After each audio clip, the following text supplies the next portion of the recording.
welcome to 31 Nights of Halloween.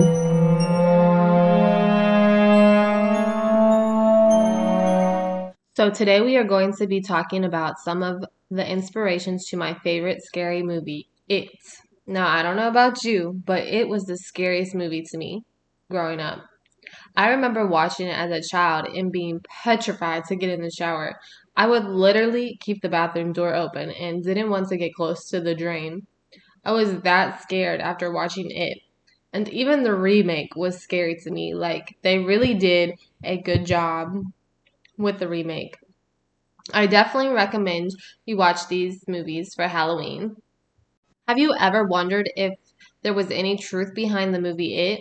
Well, even though Pennywise is a fictional character, it does have a couple real life inspirations. And today we will be talking about two of them: John Wayne Gacy, the killer clown, and Albert Fish, the child cannibal, and is also known as the Boogeyman. Now, here is a warning: both of these cases are pretty gruesome. The second case, where I'm talking about Albert Fish, it is pretty graphic and gruesome. So if you aren't able to watch stuff like that, I would say to kind of skip over the Albert Fish case.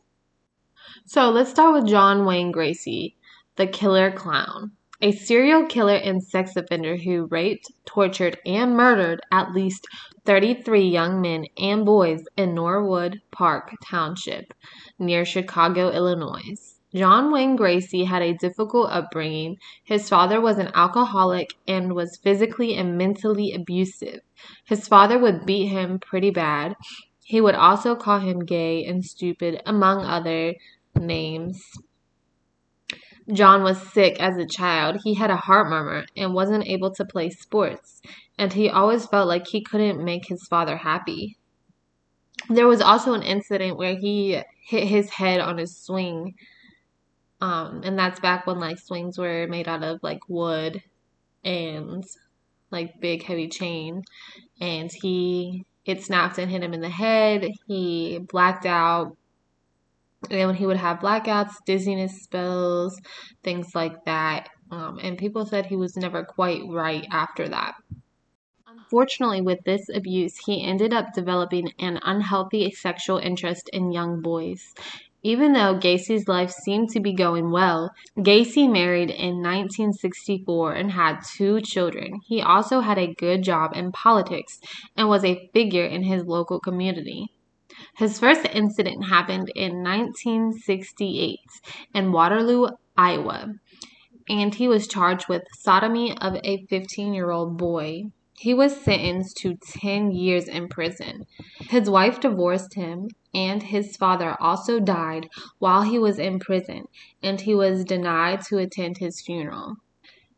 Gacy only served 18 months of his 10-year sentence. He was 28 at the time of his release. People said that he manipulated everyone into thinking he was a good man and that he wouldn't hurt anyone. Once released, he moved back to Chicago and built his own business, and no one knew of his past. He remarried a woman named Carol Hoff on July 1st, 1972. They moved into a ranch-style house 6 years later. In December 1978, 15-year-old Robert Peist went missing. His mother said he would never run away. He was a good student and never had any problems. No drug problems, no girl problems, and no family problems. Him and his mother had a really good relationship. So the detectives started to investigate because this wasn't your normal teenage runaway. Something wasn't right. On the day of his disappearance, he told his mother that he was going to go talk to a contractor about a job. His mother was waiting outside for him, and that was the last time that she would hear from him and that anyone would see him ever again. The investigation led them to 36-year-old man named John Wayne Gacy. Gacy had his own construction company called PDM Contractors, and he was known to hire young men.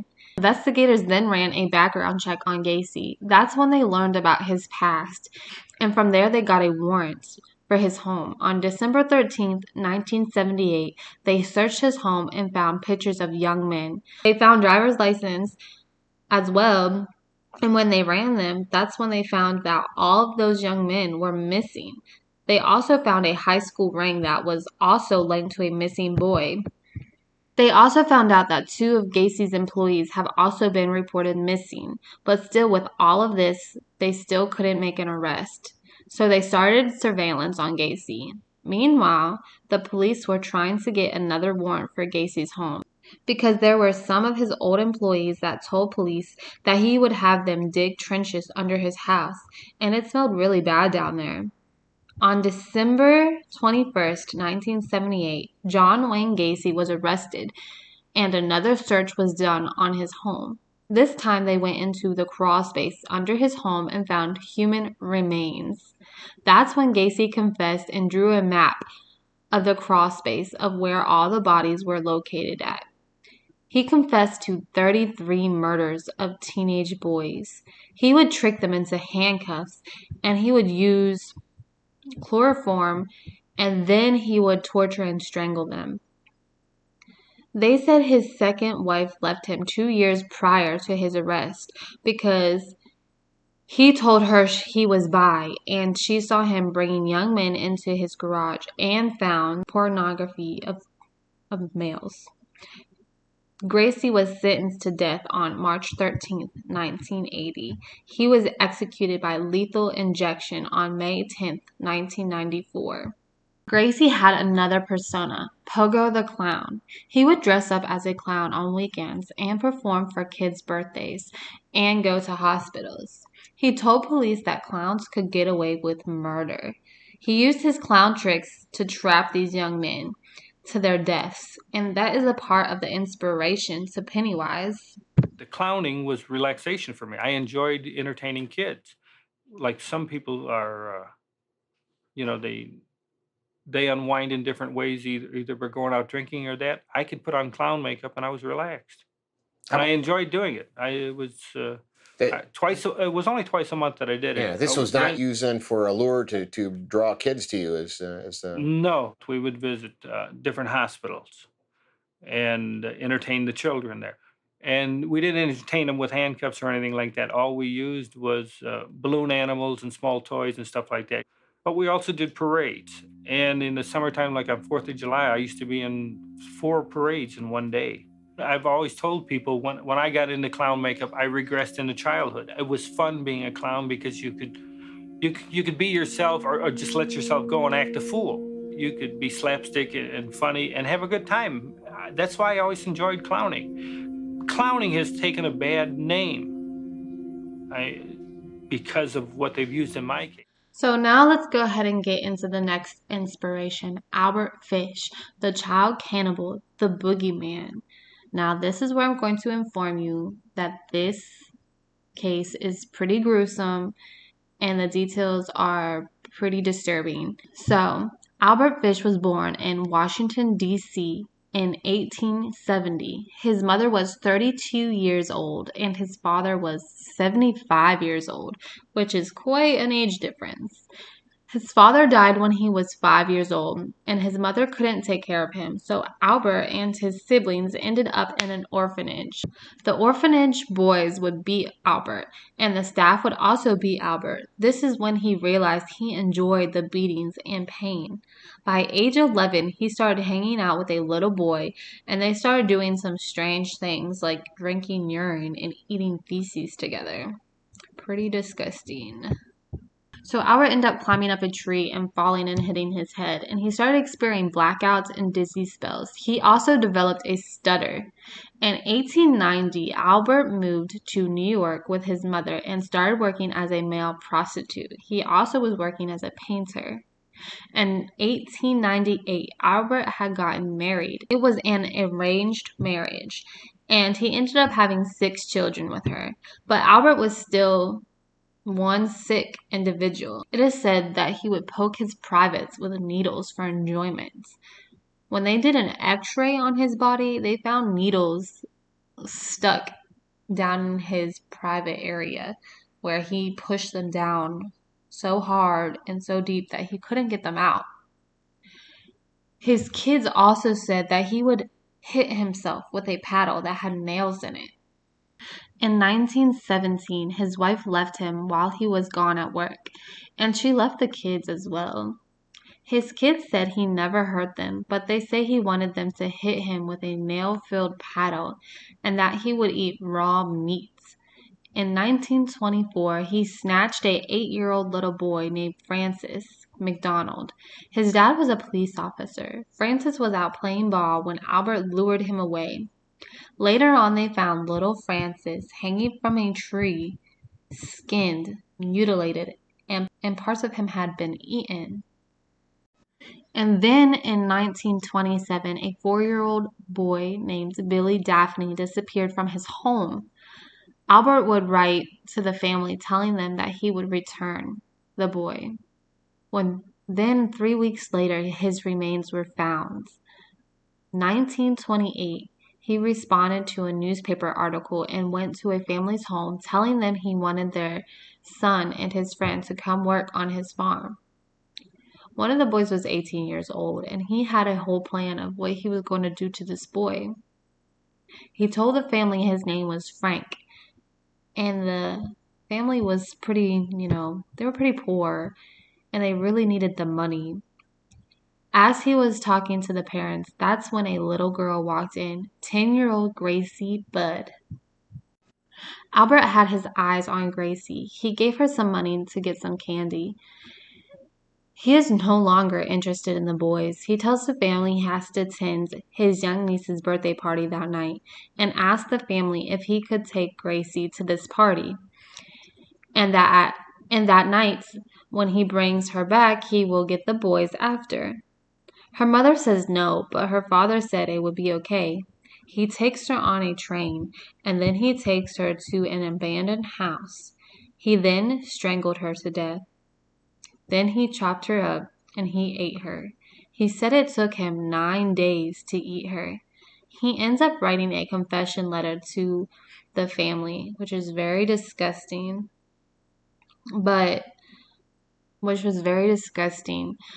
And I'm going to put it on here, but I'm not going to read it out loud. But what Albert didn't realize is that he left a return address on the letter, and the police were able to find him and arrest him. He was on trial for 10 days. At the time, they were only charging him with Gracie's murder. The jury found him guilty, and he was sentenced to the electric chair. Before he was executed, he confessed to killing over 400 children. He was executed on January 16, 1936. Between 1924 and 1928, Fish is believed to have killed at least 3 children that they can prove. Francis McDonald, 8 years old. Billy Gaffney, 4 years old. And Grace Budd, 10 years old. These are only the cases that they could prove, but it's crazy to think there is a possibility that he killed 400 children. And we have to remember, this is so long ago. This is before the internet. This is before phones. And this is before that they had a database to find children from different states and kind of put their murders together to see if there was a pattern. So who knows how many different states he went to, because he did say and told his lawyer that he went to different states and did this to children, and that he's been doing this for a very long time. And I believe it. I don't believe that these are his only 3 victims, but we'll never really know because they didn't have the type of technology that we have now. And we probably we're never going to know, because we're not going to know how many children went missing back then. We're not going to know what states they were missing in. And we're probably not even going to be able to find their bodies because he was eating them. These poor little children. Like, this is just so sick to me. It's probably one of the sickest cases I've ever, heard of, to be honest. Another thing that really disturbs me about this case is that he wrote the family's letters, and he wrote Grace's family a letter describing exactly what he did to her. And I just think that is so disgusting. The jury even said that he was just a crazy psychopath. But they didn't want to label him as a crazy man because then he wouldn't have gotten, they wouldn't have electrocuted him. So they knew he was mentally unstable, but they wanted to see him die for everything that he had done and the way that he had done it to these children.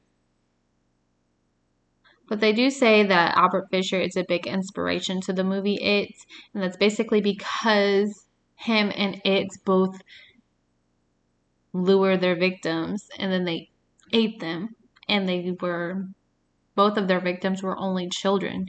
It in the movie It, only children can see him, and he only kills children. What do you think about these cases and how they inspired the movie It? Does it make you see this movie in a different light? Let me know what you think down in the comments below.